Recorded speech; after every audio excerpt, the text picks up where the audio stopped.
Dépanner les véhicules en difficulté et dégager les voies encombrées, les services des sociétés de dépannage sont bien souvent objets d'incompréhension. J'ai mes techniciens qui rentraient des missions de Bouna et ils sont tombés en panne au niveau de la prison civile. Et étant deux, le chauffeur qui est un mécanicien a demandé à son collègue de voir dans un garage si un mécanicien pouvait venir les dépanner. C'est alors que les gars de la société ont pris le véhicule, ils ont ramené le véhicule à leur siège en Dautré. Et donc comme les éléments étaient fatigués, je leur ai demandé de rentrer. Le lendemain, ils sont allés pour retirer le véhicule. On nous a facturé pour cela 70 000 francs. En la matière, les textes du district d'Abidjan sont bien clairs. Alors que la mutuelle des usagers du transport est régulièrement saisie pour des cas d'irrégularité. Les sociétés de dépannage ont obligation d'assister les automobilistes en panne.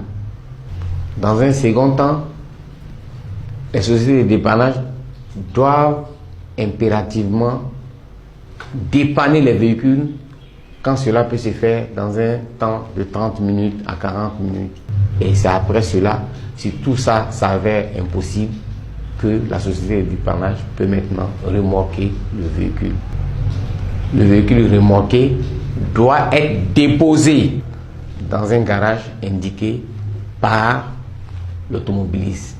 Lorsqu'il n'a pas de garage, le véhicule sera transporté à la fourrière de la société de dépannage. Malheureusement, certaines interventions sont décriées par les automobilistes.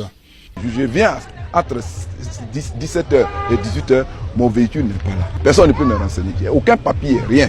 Et c'est vers 20h que j'ai dû faire le véhicule vers Gesco. Je vais là-bas. On me dit, c'est quelle marque? Je dis, c'est Mercedes. Il dit, il faut payer 90 000. Je dis, mais pourquoi? Ils ont enregistré dans leur cahier qu'ils ont pris le véhicule à Bobo. Moi, mon véhicule n'a pas été pris. Il dit, mais le véhicule n'a pas été pris à Bobo. Il a été pris à Toit Rouge. Et quand ils prennent les véhicules comme ça, ils mettent du temps. Parce que normalement, chez eux, après, 2 mois après, ils disent qu'ils sont en droit de vendre le véhicule. Depuis 2016, le premier jour que j'ai vu, ils ont déplacé, ils ont caché. Et entre eux, il y a eu des groupes qui sont venus même témoigner que c'est un groupe qui est là-bas, qui a l'habitude de faire ça. Moi, ce qui me fait mal, c'est que je ne peux pas tomber sur ma voiture dans la rue. Je vois des gens. Les gens, même les étudiants m'appellent, les gens m'appellent. Même le propriétaire, celui à qui j'ai acheté, qui m'a vendu le véhicule, lui, il a pensé que c'est moi qui ai vendu le véhicule. Il voit des individus dedans.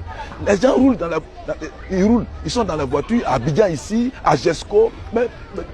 Et puis, il y en a qui ont perçu le véhicule même, comment dirais-je, à la CDC. Les textes régissant le secteur méritent d'être respectés scrupuleusement pour le bonheur de tous. Dans l'annexe 2 de la disposition réglementaire, nous constatons que les tarifs varient de 20 000 au minimum à 120 000 au maximum. Mais sur le terrain, certaines sociétés de dépannage se permettent d'appliquer des taux de 300, 400 000. Un véhicule personnel de 3,5 tonnes, les frais d'enlèvement font 20 000 francs, tout taxe confondu, le jour, et 25 000 francs, tout taxe confondu, la nuit.